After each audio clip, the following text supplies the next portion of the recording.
Muchas gracias, Presidenta. En las últimas décadas, el salario mínimo ha perdido su referente constitucional. Ya no responde a la Constitución que establece que proveer una vida digna al trabajador y su familia es el objetivo de establecer un salario mínimo. De hecho, es el artículo 123 de la Constitución que nos señala que los salarios mínimos generales deberán ser suficientes para satisfacer las necesidades normales de un jefe de familia en el orden material, social y cultural, y para proveer a la educación obligatoria de sus hijos y de su familia. Imagínense ustedes, ahora el salario mínimo no alcanza ni siquiera para la canasta básica alimentaria. Por tanto, el salario mínimo ha contribuido a la precarización del trabajo formal e informal en México. De acuerdo a cifras del Instituto Nacional de Geografía y Estadística del INEGI, de los 49.5 millones de personas ocupadas en el sector formal, 7 millones de trabajadores tienen la remuneración de un solo salario mínimo. Y esta situación pues es realmente paradójica, ya que quienes están empleados en el trabajo formal constituyen hoy una gran parte de la pobreza extrema en México, de la pobreza alimentaria. El salario nominal en México pues ha crecido mínimamente año con año, por tanto el valor adquisitivo del trabajador pues se ha disminuido a esos grados de que no alcanza a cubrir hoy ni siquiera los alimentos necesarios. Y en el ámbito internacional, México y particularmente en América Latina, según la Organización Internacional del Trabajo, es el país con más bajo salario mínimo, apenas 67 pesos diarios, cuando el promedio es de 817 pesos. Y de acuerdo con el Coneval, el índice de la tendencia laboral de la pobreza laboral se ha incrementado a un récord histórico en el 2014. Fue un incremento anual de 3.46%, es decir, se ha aumentado el porcentaje de personas que no pueden comprar una canasta alimentaria con su ingreso. En otras palabras, la pobreza extrema en México ha aumentado, como hemos dicho, en gran medida precisamente por los que se encuentran con un empleo laboral, con un empleo formal. Es por esto que el Partido Acción Nacional implementó y utilizó una nueva figura creada en nuestra reforma política, que es la consulta popular, para que por mandato de los ciudadanos se pudiera plantear el incremento necesario al salario mínimo. Esta consulta popular planteó dos temas. Uno, el tema de que el salario mínimo necesitaba ser incrementado y si los ciudadanos en México así lo veían en su mayoría. Y dos, cómo crear un referente que establezca que el salario mínimo alcance para las necesidades básicas del trabajador y de su familia.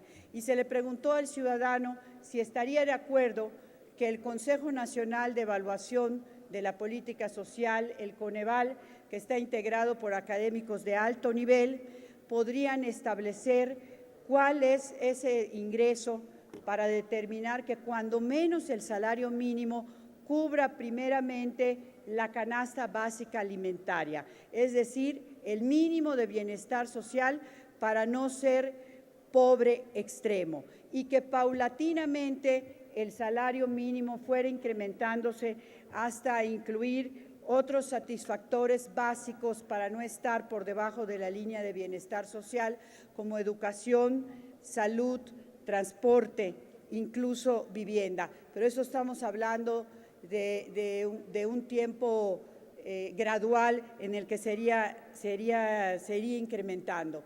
Y a esta propuesta de la consulta popular se sumaron y respondieron afirmativamente millones de mexicanos. Desafortunadamente, como ustedes saben, la Suprema Corte pues desestimó la consulta popular, la llamó inconstitucional, sin razón jurídica de peso, y hoy por eso recibimos pues con beneplácito la propuesta de esta reforma constitucional. Sin embargo, es una reforma constitucional nada más. Lo que va a hacer es desvincular el salario mínimo como otros referentes, por ejemplo, para créditos de los trabajadores, créditos hipotecarios, multas y otros referentes en donde el salario mínimo se toma en cuenta. Y permitiría que el INEGI sea el que promueva o proporcione una unidad vamos a decir, de referencia para estos otros referentes económicos como son los créditos, multas, etcétera. Pero se queda corta la reforma constitucional y eso lo queremos plantear muy claro. Empezamos bien, hacemos esta desvinculación del salario mínimo. Por cierto, otras fuerzas políticas, como aquí se ha dicho, se sumaron a las mismas propuestas, pero necesitamos cambiar el mecanismo por el que hoy se establece cuál es el salario mínimo. Si no, vamos a seguir igual y el salario mínimo no va a dar ni siquiera para satisfacer los alimentos necesarios del trabajador y su familia. Lo que estamos proponiendo y necesitamos que se llegue a la realidad y que tengamos ese acuerdo político aquí en el Congreso con las otras fuerzas políticas, que establezcamos cuál va a ser el criterio para la que hoy es la institución encargada de establecer año con año el salario mínimo, que es la Comisión Nacional de los Salarios Mínimos, esté obligado a tomar un referente y no nada más sea un acuerdo de partes, un acuerdo donde estén representados pues los obreros y los patrones, sino que haya un referente real para regresarle al salario mínimo el valor adquisitivo que necesitan los trabajadores y sus familias, y que este referente sea fijado por los ingresos suficientes para dejar de estar en pobreza extrema, es decir, para que los trabajadores no formen parte de la pobreza alimentaria en nuestro país. Y ese referente podría estar marcado por el Coneval, esta institución u otra con la autonomía suficiente para dar ese referente y obligar por ley a que sea tomado en cuenta en donde hoy se establece el incremento al salario mínimo. Estamos aprobando, qué bueno que así sea, una reforma constitucional que nos lleve a desvincular el salario mínimo de otros referentes, pero es solo la base. Tomaron en cuenta al presentar esta iniciativa y se suma a las iniciativas que antes hemos presentado, la gran demanda ciudadana que hay para incrementar el nivel de vida en México y acabar con tanta desigualdad.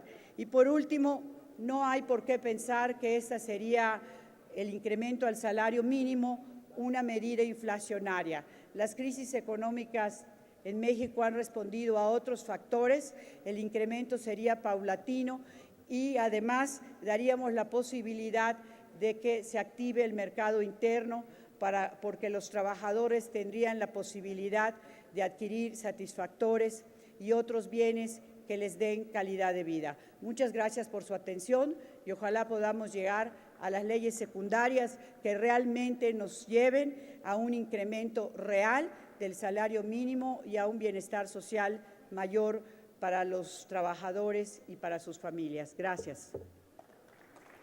Muchas gracias, diputada.